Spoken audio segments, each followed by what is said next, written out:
നമസ്കാരം. P K ലേണിങ്സിൻ്റെ Devaswom board ക്ലാസ്സിലേക്ക് ഏവർക്കും സ്വാഗതം.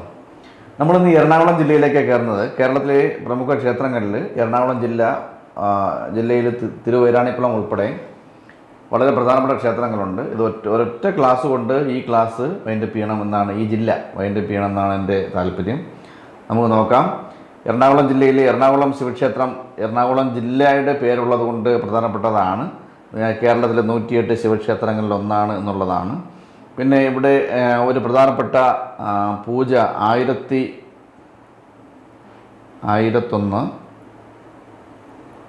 കുടം ജലധാര അറിയാം. ശിവലിംഗത്തിൽ ജലമൊഴിച്ച് പിന്നെ ക്ഷീരധാരയുണ്ട്, അങ്ങനെയുള്ള പിന്നെ പൂ കൊണ്ട് ധാര നടത്താറുണ്ട്. അതിൽ ഈ ജലധാര ഇവിടുത്തെ പ്രധാനപ്പെട്ട 1001 കുടം ജലധാര പ്രധാനപ്പെട്ടതാണ്. പിന്നെ കിഴക്കേ നടയിൽ വിളക്ക് വച്ചാൽ മംഗല്യ ഭാഗ്യസിദ്ധിക്ക് നല്ലതെന്നാണ് പറയുന്നത്. മംഗല്യ ഭാഗ്യസിദ്ധിക്ക് ക്ഷേത്രത്തിൻ്റെ കിഴക്കേ നടയിൽ വിളക്ക് വച്ചാൽ അത് മംഗല്യ ഭാഗ്യസിദ്ധിക്ക്, മംഗല്യം നടക്കാത്തവർക്ക് അങ്ങനെ ഒരു പ്രത്യേക പൂജ അവിടെ ഉണ്ട്. പിന്നെ മറ്റ് പ്രാർത്ഥനകളൊന്നുമില്ല. നോക്കൂ, 108 ശിവക്ഷേത്രങ്ങളിൽ ഒന്നാണിത്. 1001 കുടം ജലധാര, പിന്നെ എള്ള് കൊണ്ട് തുലാഭാരം. പിന്നെ കിഴക്കേ നടയിൽ വിളക്ക് വെച്ചാൽ മംഗല്യ സിദ്ധിക്ക് നല്ലതെന്നാണ് വിശ്വാസം. തിരുവൈരാണിക്കുളം അമ്പലമാണ്. തിരുവൈരാണിക്കുളം അമ്പലം പല പ്രത്യേകതകളും കൊണ്ട് പ്രാധാന്യമാണ്. മഹാദേവ ക്ഷേത്രം എന്ന് അറിയപ്പെടുന്നുണ്ട് എങ്കിലും പാർവതി ദേവിയാണ് ഇവിടുത്തെ പ്രധാനപ്പെട്ട പ്രത്യേകത. പാർവതി ദേവിയാണ്. കാരണം വർഷത്തിൽ 12 ദിവസം മാത്രമേ പാർവതി ദേവിയുടെ ശ്രീകോവിൽ തുറക്കുകയുള്ളൂ എന്നുള്ളതാണ്. എറണാകുളം ജില്ലയിൽ ആലുവ താലൂക്കിൽ തിരുവൈരാണിക്കുളത്താണ് ഇത് ക്ഷേത്രം സ്ഥിതി ചെയ്യുന്നത്. പെരിയാറിന് ആലുവ താലൂക്കിലാണ്. പിന്നെ പെരിയാറിന് സമീപത്തായിട്ട് പെരിയാർ ഈ ക്ഷേത്രത്തിന് സമീപമായിട്ട് ഒഴുകുന്നു. പിന്നെ ക്ഷിപ്രപ്രസാദിയായിട്ടുള്ള മഹാദേവനും മംഗല്യ വരദായിനിയുമായ ശ്രീ പാർവതിയുമാണ്. മഹാദേവനും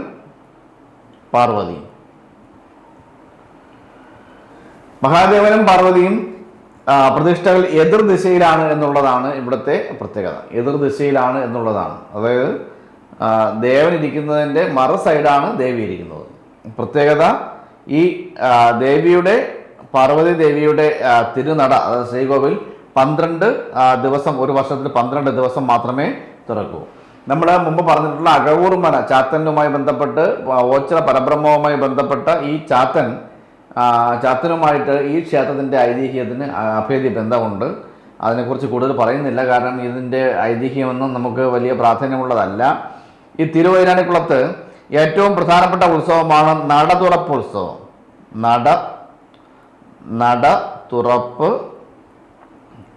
നടതുറപ്പ് ഉത്സവം.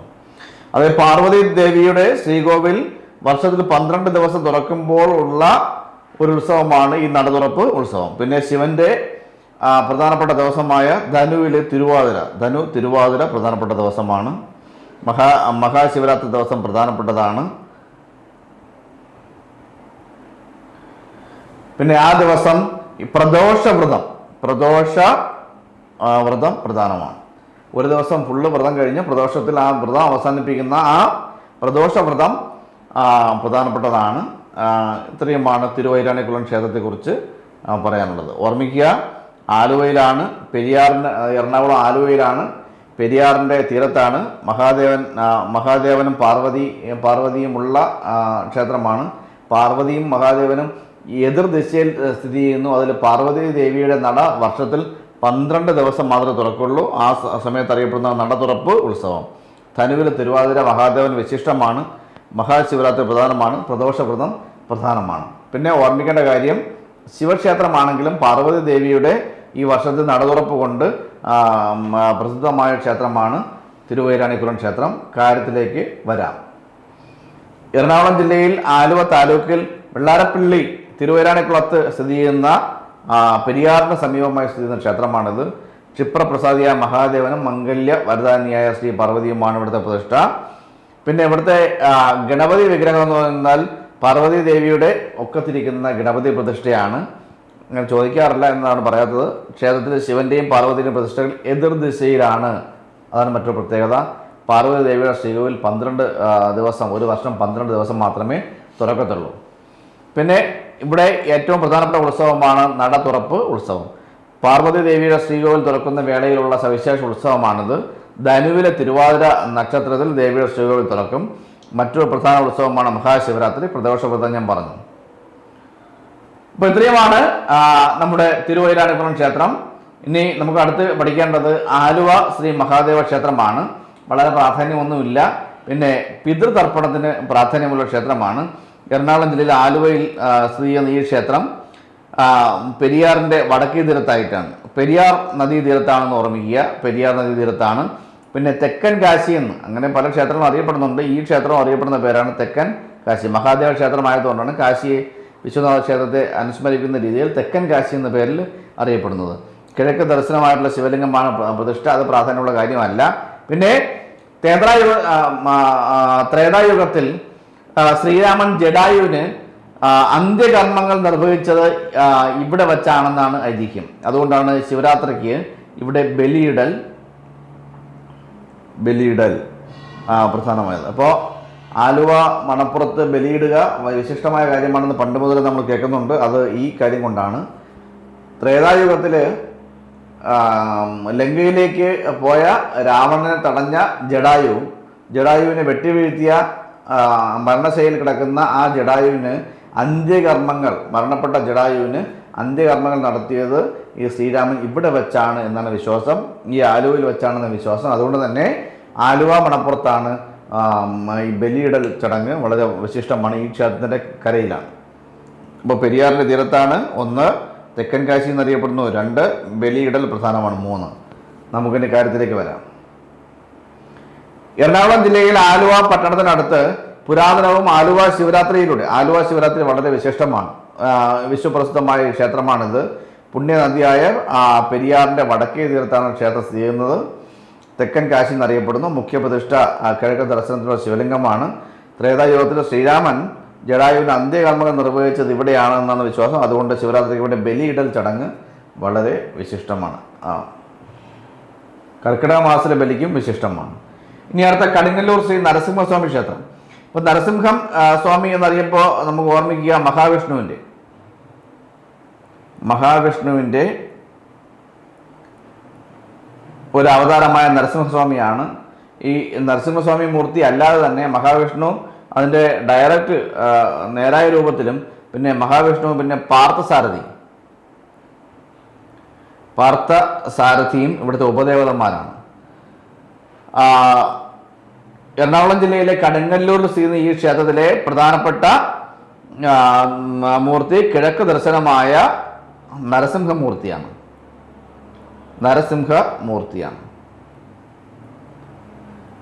പ്രധാന പ്രതിഷ്ഠ നരസിംഹമൂർത്തി, ദേവന്മാർ മഹാവിഷ്ണുവും പിന്നെ പാർത്ഥസാരഥിയും. നടുങ്ങല്ലൂർ എന്ന സ്ഥലം ഓർമ്മിക്കുക.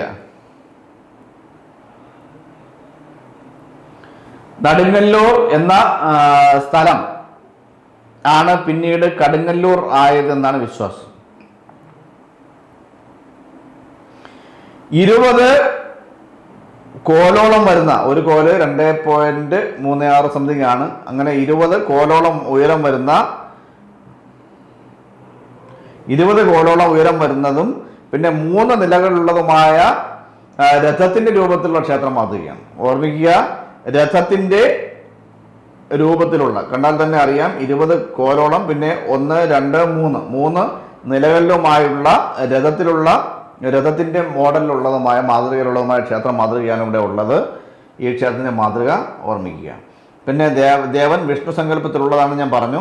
ഇവിടുത്തെ പ്രധാനപ്പെട്ട വഴിപാട് പാൽപ്പായസ വഴിപാടാണ്. പാൽപ്പായസം, പിന്നെ അതുപോലെ പാനകം നമ്മൾ മുമ്പേ പറഞ്ഞു, ഒരു മധുരമുള്ള ഒരു നിവേദ്യമാണ്, ജലരൂപത്തിലുള്ള നിവേദ്യമാണ് പാനകം.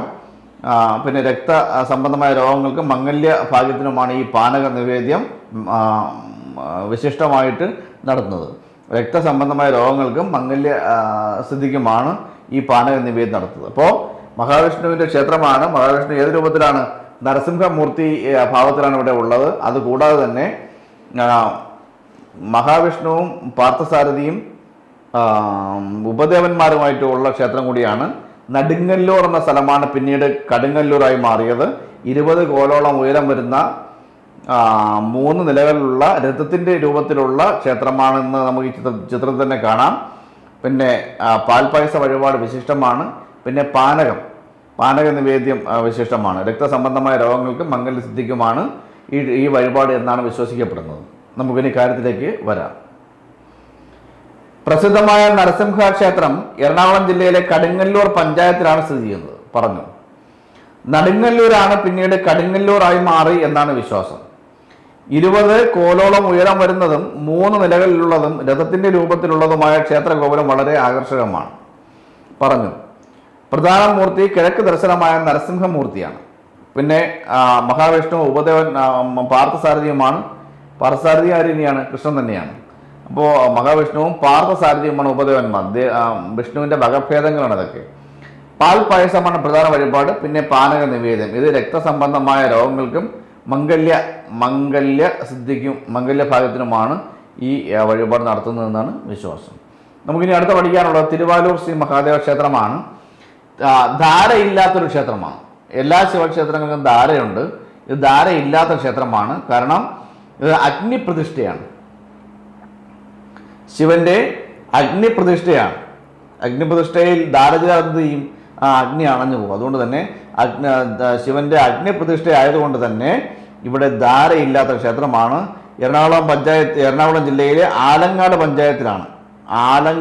പഞ്ചായത്തിലാണ് ഈ ക്ഷേത്രം സ്ഥിതി ചെയ്യുന്നത്. പിന്നെ ഇവിടുത്തെ മറ്റ് വിശിഷ്ടങ്ങളൊന്നുമില്ല. ധാരയില്ലാത്ത ശിവക്ഷേത്രമാണ്. ധാരയില്ലാത്ത ശിവക്ഷേത്രം താഴെ പറയുന്നവയിൽ ഏതാണെന്ന് ചോദിച്ചാൽ ഓർമ്മിക്കണം, തിരുവാലൂർ ശ്രീ മഹാദേവ ക്ഷേത്രമാണ്. ധാരയില്ലാത്ത ശിവക്ഷേത്രം എന്ന ഖ്യാതിയും തിരുവാലൂർ ശ്രീ മഹാദേവ ക്ഷേത്രത്തിനുണ്ട് എന്ന കാര്യം ഓർമ്മിക്കുക. പിന്നെ വിഷു സമയത്താണ് ഇതിൻ്റെ ഉത്സവം. വിഷു കണ്ടാണ് ഉത്സവ സമാപനം കേട്ടോ. വിഷുവിൻ്റെ തലേ ദിവസം ആറാട്ട് വരത്തക്ക രീതിയിൽ കൊടിയേറി 8 ദിവസത്തെ ഉത്സവമാണ്. അത് വിഷു കണി കണ്ട് ഉത്സവം സമാപിക്കുന്ന രീതിയാണ് ക്ഷേത്രത്തിനുള്ളത്, ഓർമ്മിക്കുക. എറണാകുളം ജില്ലയിലെ ആലങ്ങാട് പഞ്ചായത്തിലാണ് തിരുവാലൂർ ശ്രീ മഹാദേവ ക്ഷേത്രം സ്ഥിതി ചെയ്യുന്നത്. ധാരയില്ലാത്ത ശിവക്ഷേത്രം എന്ന ഖ്യാതിയും ഈ ക്ഷേത്രത്തിനുണ്ട്. തിരുവാലൂർ ശ്രീ മഹാദേവ ക്ഷേത്രത്തിനുണ്ട്. അഗ്നിപ്രതിഷ്ഠ ആയതുകൊണ്ടാണ് ഇവിടെ ധാരയില്ലാത്തത്, ഓർമ്മിക്കുക. അടുത്ത മാണിക്യമംഗലം ശ്രീ കാർത്യായനി ക്ഷേത്രം വളരെ പ്രാധാന്യം ഇല്ലാത്ത ക്ഷേത്രമാണിത്. എന്നാലും 1-2 കാര്യങ്ങൾ ഇവിടെ പറഞ്ഞു പോകേണ്ടതുണ്ട്. ഒന്ന്, എറണാകുളം ജില്ലയിലെ മാണിക്യമംഗലം പഞ്ചായത്തിലാണ്. ഓർമ്മിക്കുക, എറണാകുളം ജില്ലയിലെ മാണിക്യമംഗലം പഞ്ചായത്തിലാണ് ഇത് ക്ഷേത്രം ചെയ്യുന്നത്. അത് പേരിൽ തന്നെ ഉണ്ട്, മാണിക്യമംഗലം പഞ്ചായത്തിലാണ്. പിന്നെ 108 ദുർഗാലയങ്ങൾ, കേരളത്തിലെ പ്രസിദ്ധമായ 108 ദുർഗ ക്ഷേത്രങ്ങളിൽ ഒന്നാണ് ഈ ക്ഷേത്രം അറിയപ്പെടുന്നത്. പിന്നെ മായാ ഭഗവതിയുടെ ഭാവത്തിൽ ദുർഗാദേവി, കിഴക്കോട്ട് ദർശനമുള്ള ദുർഗാദേവിയാണ് കാർത്യായനി എന്നറിയപ്പെടുന്നത്. മായാ ഭഗവതിയുടെ ഭാവത്ത്, ദേവിയുടെ ഭാവമാണ് മായാ ഭഗവതി ഭാവം. ആ ഭാവത്ത് കിഴക്കോട്ട് ദർശനമുള്ള കാർത്യായനി രൂപത്തിലുള്ള ക്ഷേത്രമാണ്. പിന്നെ ദേവീക്ഷേത്രത്തിന് പിന്നിലെ ശിവക്ഷേത്രം സ്ഥിതി ചെയ്യുന്നു. അത് അഗസ്ത്യമുനി പ്രതിഷ്ഠാകർമ്മം നടത്തിയ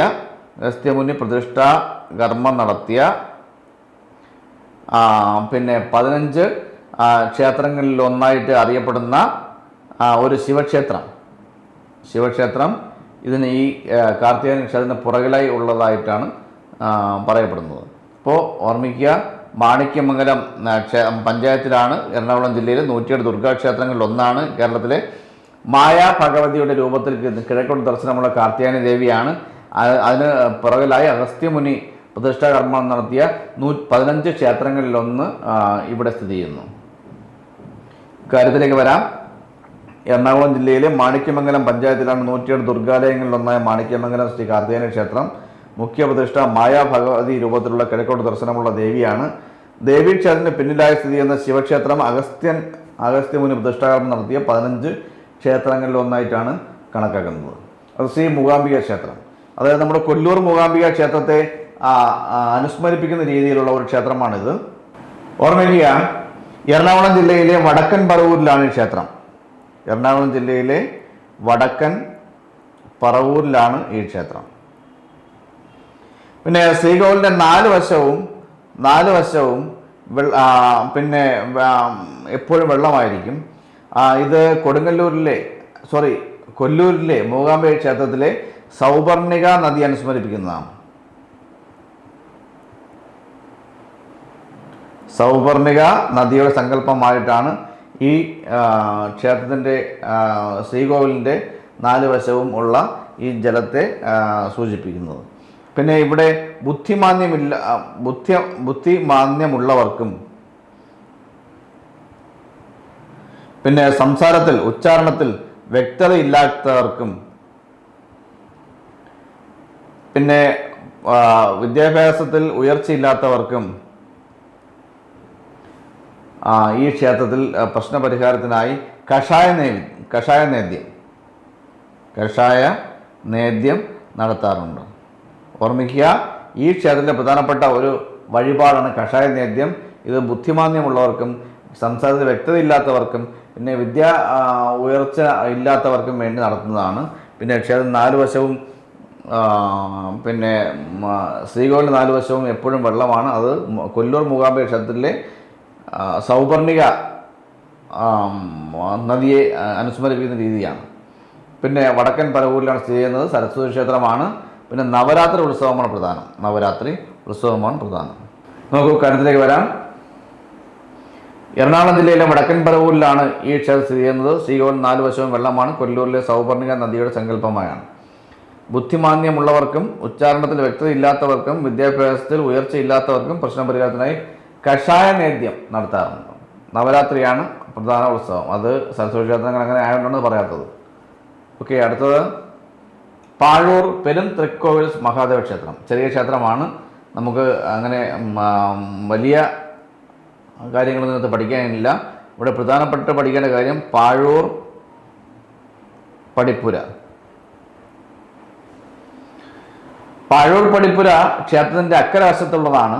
ഈ പടിപ്പുര ഉണ്ടായതിനു ശേഷമാണ് ക്ഷേത്രം ഉണ്ടായതെന്നാണ് വിശ്വാസം. എറണാകുളം ജില്ലയിലെ മൂവാറ്റുപുഴയുടെ തീരത്ത്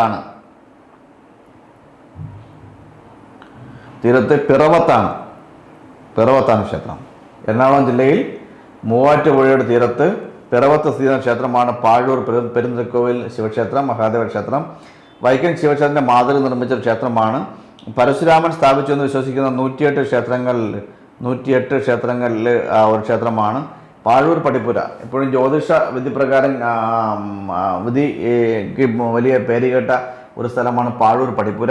ആ പടിപ്പുരയിലിരുന്ന് നോക്കുന്ന പ്രശ്നം നോക്കിക്കഴിഞ്ഞാൽ അത് കൃത്യമായി ഗണിച്ചെടുത്ത് പ്രശ്നപരിഹാരം ഉണ്ടാകും, അല്ലെങ്കിൽ പരിഹാരം തരും എന്നുള്ളത് ഒരു വിശ്വാസമുള്ളത് കൊണ്ട് തന്നെ പാഴൂർ പടിപ്പുര അങ്ങനെ വളരെ പ്രശസ്തമാണ്. അത് ക്ഷേത്രത്തിൻ്റെ അക്കരവശത്താണ്.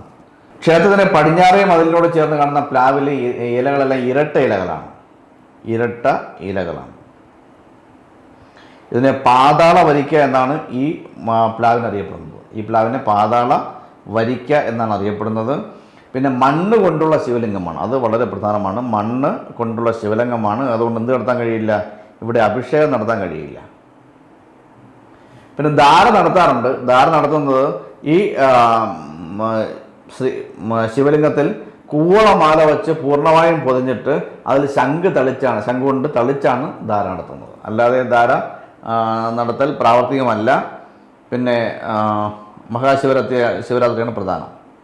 ഓർമ്മിക്കുക, മൂവാറ്റുപുഴയുടെ തീരത്താണ്, പിറവത്താണ്. കേരളത്തിൽ 108 ശിവക്ഷേത്രങ്ങളിൽ ഒന്നാണ്. പ്ലാവിലെ സമീപത്തുള്ള പ്ലാവിലെ ഇലകളെല്ലാം ഇരട്ട ഇലകളാണ്. അപ്പോൾ അത് ഒരു ഇല അല്ലാതെ 2 ഇലകൾ ചേർന്ന് വരുന്ന, ഒരു നോഡിൽ നിന്ന് 2 ഇലകൾ ചേർന്ന് വരുന്ന ഒരു സംവിധാനമാണ് ഇതിനകത്തുള്ളത്. അതുകൊണ്ട് തന്നെ ഇതിനെ പാതാള വരിക്ക എന്നാണ് ഈ പ്ലാവ് അറിയപ്പെടുന്നത്. മണ്ണ് കൊണ്ടുള്ള ശിവലിംഗമായതുകൊണ്ട് അഭിഷേകം നടത്താൻ കഴിയില്ല. പിന്നെ ധാര നടത്താറുണ്ട്. കൂവളം, ശിവന് ഏറ്റവും പ്രധാനപ്പെട്ട ചെടി കൂവളച്ചെടിയാണ്. അപ്പോൾ കൂവളത്തിൻ്റെ ഇലകൾ കൊണ്ട് പൊതിഞ്ഞ് മാല ഉണ്ടാക്കി പൊതിഞ്ഞ് പിന്നെ ശംഖ് ജലം കൊണ്ട് അഭിഷേകം ചെയ്യുകയാണ് ചെയ്യുന്നത്. പാഴൂർ പടിപ്പുര ക്ഷേത്രത്തിൽ വളരെ വിശിഷ്ടമാണ്. എറണാകുളം ജില്ലയുടെ മൂവാറ്റുപുഴയുടെ തീരത്ത് സ്ഥിതി ചെയ്യുന്ന പിറവത്ത് പാഴൂർ ഗ്രാമത്തിലാണ് ക്ഷേത്രം സ്ഥിതി ചെയ്യുന്നത്. പരശുരാമൻ സ്ഥാപിച്ചു എന്ന് വിശ്വസിക്കപ്പെടുന്ന 108 ശിവലിംഗങ്ങളിൽ ഒന്നാണ്. പാഴൂർ പടിപ്പുരയാണ് ക്ഷേത്രത്തിലെ പ്രധാനപ്പെട്ട പാഴൂർ പടിപ്പുര ആകർഷണം. ക്ഷേത്രം നിർമ്മിച്ചത് തന്നെ പാഴൂർ പടിപ്പുര ഉണ്ടായതിനു ശേഷമാണ് എന്നാണ് പറയുന്നത്. ക്ഷേത്രത്തിന്റെ പടിഞ്ഞാറേ മതിലിനോട് ചേർന്ന് ആണ് പാതാള വരിക്ക സ്ഥിതി ചെയ്യുന്നത്. ഈ ഞാൻ പറഞ്ഞു 2 ഇരട്ട ഇലകളുള്ള 2 ഇലകൾ ചേർന്ന് വരുന്ന ഒരു ഇലയാണ് ഇവിടുത്തെ ഈ പ്ലാവിലെ ഇലകളെല്ലാം. പിന്നെ മണ്ണ് കൊണ്ടുള്ള ശിവലിംഗമാണ് ഇവിടുത്തെ പ്രതിഷ്ഠ. അതിനാൽ ഇവിടെ അഭിഷേകമില്ല. ധാര ചെയ്യുന്നുണ്ട്. കൂവളമാല വെച്ച് വിഗ്രഹം പൊതിഞ്ഞാണ് ശംഖ് കൊണ്ട് തളിച്ചാണ് ധാര നടത്തുന്നത്. അടുത്ത വൈറ്റില ശിവസുബ്രഹ്മണ്യ ക്ഷേത്രം. ഈ വൈറ്റില ശിവസുബ്രഹ്മണ്യ ക്ഷേത്രം വൈറ്റിലയിൽ സ്ഥിതി ചെയ്യുന്നു. എറണാകുളം ജില്ലയിലെ വൈറ്റിലയിൽ സ്ഥിതി ചെയ്യുന്നു. പിന്നെ ഇരട്ടയമ്പലം എന്നാണ് ഇവിടെ അറിയപ്പെടുന്നത്. ഇരട്ടയമ്പലം. പിതാവായ പരമശിവനും അതോടൊപ്പം മറ്റൊരു ശ്രീകോവിൽ സുബ്രഹ്മണ്യ സ്വാമിയും മുരുകനും, അതായത് സുബ്രഹ്മണ്യ സ്വാമിയും സ്ഥിതി ചെയ്യുന്ന 2 ശ്രീകോവിൽ ഉണ്ട്. ഒരു മതിൽക്കെട്ടിനകത്ത് ശിവന്റെയും സുബ്രഹ്മണ്യ സ്വാമിയുടെയും 2 ശ്രീകോവിൽ സ്ഥിതി ചെയ്യുന്നത് കൊണ്ട് ഇതിനെ ഇരട്ടയമ്പലം എന്ന് പറയുന്നു. ദക്ഷിണ പഴനി ധാരാളം മുരുകൻ ക്ഷേത്രങ്ങൾ ഈ പേരിൽ പറയുന്നുണ്ട്. ഇവിടെയും അറിയപ്പെടുന്ന പേര് ദക്ഷിണ പഴനി എന്നാണ്. സുബ്രഹ്മണ്യന് പഞ്ചാമൃതവും, അത് പഴനിയിലും അങ്ങനെയാണല്ലോ, പഞ്ചാമൃതവും പിന്നെ പാൽപ്പായസവും ശിവന് ധാരയും ഇടിച്ച് പിഴിഞ്ഞ പായസവും, അത് നമ്മൾ പഠിച്ചിട്ടുണ്ട്, ഇടിച്ചു പിഴിഞ്ഞ പായസവും. ഇപ്പോൾ വേറെ പ്രാധാന്യമൊന്നും ഇവിടെ ഇല്ല. ഓർമ്മിക്കുക, വൈറ്റില ശ്രീ ശിവസുബ്രഹ്മണ്യ ക്ഷേത്രം എറണാകുളം ജില്ല വൈറ്റില സ്ഥിതി ചെയ്യുന്നു. ഇരട്ടയമ്പലമാണ്. ശിവക്ഷേത്രവും സുബ്രഹ്മണ്യ ക്ഷേത്രവും ചേർന്ന് ഒരു മതിൽക്കെട്ടിനകത്ത് 2 ശ്രീകോവിലുണ്ട്. അതുകൊണ്ട് അങ്ങനെ അറിയപ്പെടുന്നു. ദക്ഷിണ പഴനി എന്നറിയപ്പെടുന്നു. പഞ്ചാമൃതവും പിന്നെ പാൽപ്പായസവും ചേർന്നതാണ് സുബ്രഹ്മണ്യന്. ശിവന് ധാരയും ഇടിച്ചു പിഴിഞ്ഞ പായസവും. നമുക്ക് കാര്യത്തിലേക്ക് വരാം. എറണാകുളം ജില്ലയിലെ വൈറ്റിലയിലാണ് ക്ഷേത്രം സ്ഥിതി ചെയ്യുന്നത്. ഇരട്ടയമ്പലം എന്ന ദേവസ്ഥാനം വളരെ പ്രസിദ്ധമായ മഹാക്ഷേത്രമാണിത്. ഒരു മതിൽക്കെട്ടിനകത്ത് ശിവക്ഷേത്രവും സുബ്രഹ്മണ്യ ക്ഷേത്രവും നിലനിൽക്കുന്നു എന്ന പ്രത്യേകത. പിന്നെ ദക്ഷിണ പഴനി എന്നറിയുന്നു. ഇനി അടുത്ത തൃപ്പൂണിത്തുറ പൂർണ്ണത്രയീശ ക്ഷേത്രം. മഹാവിഷ്ണു ക്ഷേത്രമാണ്. എറണാകുളം ജില്ലയിലെ തൃപ്പൂണിത്തുറയിലാണ്. പേര് തന്നെയുണ്ട്, തൃപ്പൂണിത്തുറയിലാണ്. വർഷത്തിൽ ഏറ്റവും അധികം ഉത്സവം നടക്കുന്ന ക്ഷേത്രം എന്ന ഖ്യാതി ഈ ക്ഷേത്രത്തിനുണ്ട്. 4 ഉത്സവങ്ങൾ, ഏറ്റവും കൂടുതൽ ഉത്സവം, അത് 4 ഉത്സവങ്ങൾ നമുക്ക് നോക്കാം. ഒന്ന് മൂശാരി ഉത്സവം, അതുമായി ബന്ധപ്പെട്ട ഐതിഹ്യമുണ്ട്, അത് പറഞ്ഞ സമയം പോണ്ട. ഒന്നാമത്തത് മൂശാരി ഉത്സവം, അത് ചിങ്ങത്തിലാണ്. 2, ശ്രീകോവിൽ പുതുക്കി പണിതതിൻ്റെ ഓർമ്മയ്ക്കായി ഉത്സവം നടത്തുന്നു. ശ്രീകോവിൽ പുതുക്കി പണിതതിൻ്റെ ഉത്സവം അത് തുലാമാസത്തിലാണ്. 2 മാസം കഴിഞ്ഞ് തുലാത്ത് നടക്കുന്നു. പിന്നെ വൃശ്ചികോത്സവം, അത് എല്ലാ ക്ഷേത്രങ്ങളിലും പല ക്ഷേത്രങ്ങളിലും വൃശ്ചിക മാസം പ്രധാനമാണ്. അവിടെ ഉത്സവം നടത്താറുമുണ്ട് ഈ മകരവിളക്കിന് അനുബന്ധിച്ച്. 4, കുംഭത്തിൽ പറ ഉത്സവം കുംഭത്തിൽ. ഇപ്പോൾ ചിങ്ങത്തിൽ മൂശാരി ഉത്സവം, തുലാത്തിൽ ശ്രീകോവിൽ പുതുക്കി പണിതതിൻ്റെ ഓർമ്മയ്ക്കുള്ള ഉത്സവം, പിന്നെ കുംഭത്തിൽ പറ ഉത്സവം, പിന്നെ വൃശ്ചികോത്സവം. ഇങ്ങനെ 4 ഉത്സവങ്ങൾ. കിഴക്ക് ദർശനമായുള്ള പൂർണ്ണത്രയീശൻ, അതായത് മഹാവിഷ്ണുവാണ് ഇവിടുത്തെ പ്രതിഷ്ഠ. പൂർണ്ണത്രയീശൻ എന്നാണ് അറിയപ്പെടുന്നത്. പിന്നെ ഇവിടുത്തെ പ്രധാനപ്പെട്ട വഴിപാടാണ് എള്ളെണ്ണ വഴിപാട് പ്രധാനമാണ്. പിന്നെ ഇവിടെ ഭഗവാനെ പ്രതിഷ്ഠിച്ചത് ശ്രീകൃഷ്ണനും അർജുനനും കൂടിയാണെന്നാണ് വിശ്വാസം. ശ്രീകൃഷ്ണനും പാണ്ഡവരിൽ 3ാമനായ അർജുനനും ചേർന്നാണ് ഈ പ്രതിഷ്ഠ അല്ലെങ്കിൽ വിഷ്ണു പ്രതിഷ്ഠ ഇവിടെ നടത്തിയത് എന്നാണ് വിശ്വാസം. അപ്പോൾ തൃപ്പൂണിത്തുറയിലാണ് ക്ഷേത്രം. ഏറ്റവും കൂടുതൽ ഉത്സവങ്ങൾ 4 ഉത്സവങ്ങൾ, മൂശാരി ഉത്സവം ചിങ്ങമാസത്തിൽ, പിന്നെ തുലാമാസത്തിൽ ക്ഷേത്രത്തിൻ്റെ ശ്രീകോവിൽ പുതുക്കി പണിതതിൻ്റെ ഓർമ്മയ്ക്കുള്ള ഉത്സവം, പിന്നെ വൃശ്ചികോത്സവം, കുംഭത്തിലെ പറ ഉത്സവം. ഇങ്ങനെ 4 ഉത്സവങ്ങൾ. മഹാവിഷ്ണുവാണ് പൂർണ്ണത്രയീശൻ എന്ന പേരിൽ അവിടെ അറിയപ്പെടുന്നത്. എള്ളെണ്ണ പ്രധാനപ്പെട്ട വഴിപാടാണ്. പ്രതിഷ്ഠ നടത്തിയ ശ്രീകൃഷ്ണനും അർജുനനും ചേർന്നാണ് വിശ്വാസം. പിന്നെ നമ്മൾ കാര്യത്തിലേക്ക് വരാം. എറണാകുളം ജില്ലയിലെ തൃപ്പൂണിത്തുറ നഗര മധ്യത്തിലാണ് പ്രസിദ്ധമായ ക്ഷേത്രം സ്ഥിതി ചെയ്യുന്നത്. വർഷത്തിൽ ഏറ്റവും കൂടുതൽ ഉത്സവം നടക്കുന്ന ക്ഷേത്രം എന്ന കാര്യം ഞാൻ പറഞ്ഞു. മുഖ്യ പ്രതിഷ്ഠയായി കിഴക്ക് ദർശനമായുള്ള പൂർണ്ണത്രേസ്യം. എള്ളെണ്ണയാണ് പ്രധാനപ്പെട്ട വഴിപാട്. ഭഗവാനെ പ്രതിഷ്ഠിച്ചത് ശ്രീകൃഷ്ണനും അർജുനനുമാണെന്നാണ് വിശ്വാസം.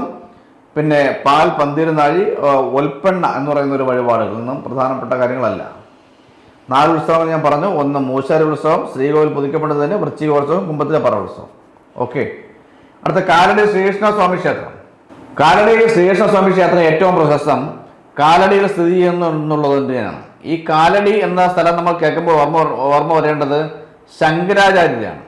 ശ്രീ ശങ്കരാചാര്യർ. ശങ്കരാചാര്യരുടെ കുടുംബക്ഷേത്രമാണിത്. അത് കുടുംബ പരദേവതാ ക്ഷേത്രമാണ് കാലടി ശ്രീകൃഷ്ണസ്വാമി ക്ഷേത്രം. മുഖ്യ പ്രതിഷ്ഠ അറിയാം, ശ്രീകൃഷ്ണൻ എന്നറിയാം. പാൽപ്പായസവും ഗണപതി ഹോമം അങ്ങനെ പ്രധാനപ്പെട്ട വഴിപാടുകളുണ്ട്. വലിയ പ്രാധാന്യമുള്ളതല്ല. ഈ 2 കാര്യങ്ങൾ ഓർമ്മിക്കുക. ഒന്ന്, കാലടിയിൽ, എറണാകുളം ജില്ലയിൽ കാലടിയിൽ സ്ഥിതി ചെയ്യുന്നു. ശങ്കരാചാര്യരുടെ പിന്നെ കുടുംബക്ഷേത്രമായിട്ട് പ്രശസ്തമായ ക്ഷേത്രമാണത്. ഈ 2 കാര്യങ്ങൾ മാത്രം ഓർമ്മിച്ചാൽ മതി. മുഖ്യപ്രതിഷ്ഠ ശ്രീകൃഷ്ണനാണെന്ന് പേര് തന്നെ അറിയാം. ഇനി അടുത്ത തൃക്കാക്കര ക്ഷേത്രം. വാമന പ്രതിഷ്ഠ കൊണ്ട് പ്രസിദ്ധമായ, അല്ലെങ്കിൽ കേരളത്തിലെ ഏക വാമന പ്രതിഷ്ഠയുള്ള ക്ഷേത്രമാണ്. വാമന ക്ഷേത്രമാണ് ഈ ക്ഷേത്രം, തൃക്കാക്കര ക്ഷേത്രം. ഓണം വരുമ്പോൾ വളരെ പ്രാധാന്യമുള്ള ക്ഷേത്രമാണ്. ഈ ആധുനിക കാലത്ത് മഹാബലിയുടെ കേരളത്തിലേക്കുള്ള വരവ് എന്നതിലുപരി വാമനൻ, മഹാവിഷ്ണുവിൻ്റെ അവതാരമായ വാമനൻ മഹാവിഷ്ണുവിനെ ചവിട്ടിത്താഴ്ത്തിയ ദിനം എന്നുള്ള ഒരു പ്രാധാന്യമുള്ളത് കൊണ്ട് തന്നെ, അദ്ദേഹത്തിന് പ്രാധാന്യമുള്ള ദിവസമായതുകൊണ്ട് തന്നെ ഓണത്തിന് വളരെ വിശിഷ്ടമായ ഒരു ക്ഷേത്രമാണ് ഈ തൃക്കാക്കര ക്ഷേത്രം. ഇവിടുത്തെ ദേവനെ തൃക്കാക്കര അപ്പൻ എന്നാണ് അറിയപ്പെടുന്നത്. തൃക്കാക്കര അപ്പൻ. വാമനന്റെ തൃക്കാൽ, തിരുക്കാൽ എന്നുള്ളത് കാൽ, പുണ്യമായ കാൽ, തൃക്കാൽ പതിഞ്ഞ സ്ഥലം എന്നുള്ളത് കൊണ്ട് തന്നെ തൃക്കാൽക്കര എന്നായിരുന്നു ആദ്യം അറിയപ്പെട്ടത്. പിന്നീട് ലോപിച്ച് തൃക്കാക്കരയായി എന്നാണ് വിശ്വാസം. പിന്നെ മഹാബലിയുടെ ആസ്ഥാനം ഇവിടെയായിരുന്നു എന്ന് വിശ്വസിക്കപ്പെടുന്നു. മഹാബലിയുടെ ആസ്ഥാനം ഇവിടെയായിരുന്നു എന്ന് വിശ്വസിക്കപ്പെടുന്നു. തൃക്കാക്കരയിൽ ഏറ്റവും പ്രധാനപ്പെട്ട ഒരു ചടങ്ങാണ് അത്തപ്പൂവിടിൽ പ്രധാനമാണ്. പിന്നെ എല്ലാ മാസവും തിരുവോണ നാളിൽ ഇവിടെ അന്നദാനമുണ്ട്. എല്ലാ മാസവും തിരുവോണ നാളിൽ അന്നദാനമുണ്ട്. ഓണമാണ് പ്രധാന ഉത്സവം. ഓർമ്മിക്കുക, ഓണം പ്രധാനപ്പെട്ട ഉത്സവമായിട്ടുള്ള ക്ഷേത്രം തൃക്കാക്കര ക്ഷേത്രം. കേരളത്തിലെ ഏക വാമന പ്രതിഷ്ഠയുള്ള ക്ഷേത്രമാണ്. തൃക്കാക്കര അപ്പൻ എന്നറിയപ്പെടുന്നു. വാമൻ്റെ തൃക്കാൽ പതിഞ്ഞ സ്ഥലമായതുകൊണ്ട് തന്നെ തൃക്കാൽക്കര എന്ന് പിന്നീടും അത് തൃക്കാക്കരായി മാറി. മഹാബലി ജനിച്ച നാട്, അല്ലെങ്കിൽ മഹാബലി ഭരിച്ച നാട് എന്നാണ്, മഹാബലിയുടെ നാട് എന്നാണ് ഈ സ്ഥലം അറിയപ്പെടുന്നത്. അത്തപ്പൂവിടിൽ പ്രധാന ചടങ്ങാണ്. എല്ലാ മാസവും തിരുവോണ നാളിൽ അന്നദാനമുണ്ട്. ഓണം പ്രധാനപ്പെട്ട ഉത്സവമാണ്. കാര്യത്തിലേക്ക് വരാം. വാമന പ്രതിഷ്ഠ പറഞ്ഞു, വാമൻ്റെ തൃക്കാൽ പറഞ്ഞു, അതുകൊണ്ട് തൃക്കാക്കര എന്നറിയപ്പെടുന്നു. തൃക്കാക്കര അപ്പൻ പറഞ്ഞു.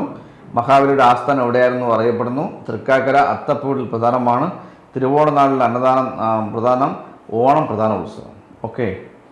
അടുത്ത ഇനി നമ്മൾ പഠിക്കുന്ന അവസാന ക്ഷേത്രമാണ് ചോറ്റാനിക്കര ക്ഷേത്രം. ചോറ്റാനിക്കര എന്ന് കേൾക്കുമ്പോൾ തന്നെ ഓർമ്മ വരുന്ന ഒരു കാര്യമാണ് ചോറ്റാനിക്കര മകം തുഴൽ.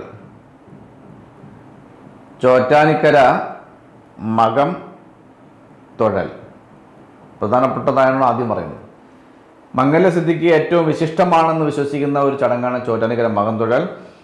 ലക്ഷ്മി നാരായണ പ്രതിഷ്ഠയാണ് ഇവിടുത്തെ പ്രതിഷ്ഠ. ലക്ഷ്മി നാരായണ പ്രതിഷ്ഠ, അതായത് മഹാവിഷ്ണുവും അദ്ദേഹത്തിൻ്റെ പത്നി സമേതനായ മഹാവിഷ്ണു ദേവി ലക്ഷ്മി നാരായണ പ്രതിഷ്ഠയുള്ള ക്ഷേത്രമാണ്. പിന്നെ മേൽക്കാവ്, കീഴ്ക്കാവ് എന്നിങ്ങനെ 2 ക്ഷേത്രമുണ്ട്. മേൽക്കാവ്, കീഴ്ക്കാവ്. അവിടെ മേൽക്കാവ് ഉണ്ട്, കീഴ്ക്കാവ് ക്ഷേത്രമുണ്ട്. ഇതിലെ മേൽക്കാവാണ് നമ്മുടെ ചോറ്റാനിക്കര ഭഗവതിയിൽ അറിയപ്പെടുന്നത്. മേൽക്കാവാണ് ചോറ്റാനിക്കര. ചോറ്റാനിക്കര ക്ഷേത്രമെന്നും ചോറ്റാനിക്കര ഭഗവതി എന്നറിയപ്പെടുന്നത് മേൽക്കാവിലമ്മയാണ്. ആ മേൽക്കാവിലമ്മ ചോറ്റാനിക്കര ദേവിയായിട്ട് അറിയപ്പെടുന്നു. പിന്നെ ദേവിയെ 3 രൂപത്തിൽ ആരാധിക്കുന്ന ഒരു ക്ഷേത്രമാണ്. രാവിലെ വെള്ള നിറത്തിൽ പൊതിഞ്ഞ് സരസ്വതി ദേവിയായും, പിന്നെ ഉച്ചയ്ക്ക് ഭദ്രകാളി കുങ്കുമ നിറത്തിൽ പൊതിഞ്ഞ് ഭദ്രകാളിയായും, പിന്നെ വൈകുന്നേരം ദുർഗാദേവി നീല നിറത്തിൽ ദുർഗാദേവിയായും, അങ്ങനെ 3 തരത്തിൽ ഭഗവതി ആരാധിക്കുന്നു. അതുകൊണ്ട് തന്നെ ഇവിടുത്തെ ഭഗവതിയെ രാജരാജേശ്വരി എന്നറിയപ്പെടുന്നു. രാജരാജേശ്വരി എന്നറിയപ്പെടുന്നു. ഇവിടെ പ്രാർത്ഥിച്ചാൽ മാനസിക രോഗങ്ങൾ മാറുമെന്ന് വിശ്വസിക്കപ്പെടുന്ന ക്ഷേത്രമാണ്. ക്ഷേത്രമാണ്. പിന്നെ മറ്റ് പ്രാധാന്യമൊന്നുമില്ല. ചോറ്റാനിക്കര മകൻ ഞാൻ ആദ്യമേ പറഞ്ഞു. ഉത്സവത്തിൻ്റെ 7ാം ദിവസമാണ് ചോറ്റാനിക്കര കുംഭമാസന ഉത്സവം. കുംഭമാസത്തിലെ രോഹിണി നാളിൽ കൊടിയേറി ഉത്തരനാളിൽ ആറാട്ടോടുകൂടി അവസാനിക്കുന്ന തരത്തിൽ 9 ദിവസത്തെ ഉത്സവം. അതിൻ്റെ പറയെടുപ്പ് എന്ന് പറയുന്ന ദേശസഞ്ചാരം, നമ്മൾ പറയെടുപ്പ് അതെല്ലാ ക്ഷേത്രങ്ങളിലും ആന എഴുതുന്ന സമയത്തുകളിലും ഉള്ളതാണ്, അല്ലെങ്കിലും ഉള്ളതാണ്. ആന ഇല്ലെങ്കിലും പറയെടുപ്പ് പ്രധാനമാണ് ക്ഷേത്രങ്ങളിൽ. ഉത്സവത്തിൻ്റെ 7ാം ദിവസമാണ് ചോറ്റാനിക്കര മകന്തുഴൽ.